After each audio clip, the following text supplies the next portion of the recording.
He has 3 tight ends I'm looking to sell and trade away heading into Week 10. The first guy is Mark Andrews of the Baltimore Ravens. And like I said with Lamar Jackson, just something ain't right with this Raven offense. And he was a quarterback I was looking to sell. But anyway, with Andrews, once again, 5 targets, 3 catches, 22 yards. And this tight end, he's touchdown dependent also now is Andrews. He has not gotten it going now in the last 3 fantasy games. 4, 6, and 5, and that's bad production.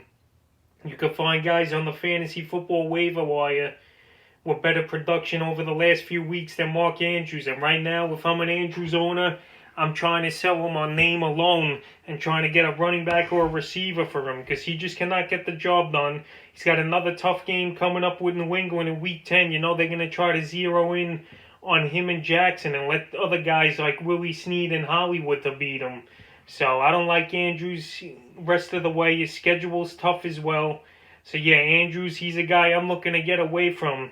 And if I could get anything of decency, look to trade him. The second guy is Noah Fant of the Denver Broncos. Fant, it seems like every week he's hobbled or hurt. And once again, it happened yesterday versus the Atlanta Falcons, where he caught a nice ball down the sidelines and he tweaked that ankle. He finished the game with 3 catches, 45 yards. Was Fant. So I don't know if he's going to be healthy or what, but Fant, he just gets nicked up each and every game, and he hasn't had a great fantasy game since Week 2. So Fant, he'll still get you anywhere from 7 to 10 points, but those big games like they happened early in the year, they're not going to happen because this guy keeps getting injured. He's in and out of the game, in and out of the lineup. I just can't trust him. So if a team's out there looking for a tight end and they still think Fant's got it, and you could get something all right for him, this is a time to get rid of him because Noah Fant, he's just not going to get the job done, I think, for the rest of the year for your fantasy teams. And the third and final guy I'm going to look to sell off is Jonnu Smith.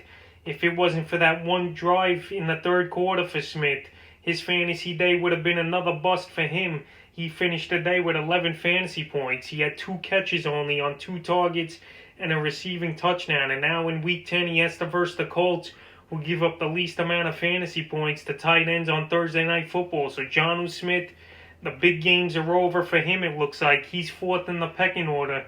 Like I keep saying, they got A.J. Brown, who's a total monster over there. Corey Davis, who had a goose egg yesterday, though. And then Jonnu Smith, who, if he didn't catch those 2 balls on one drive, he would have had a goose egg.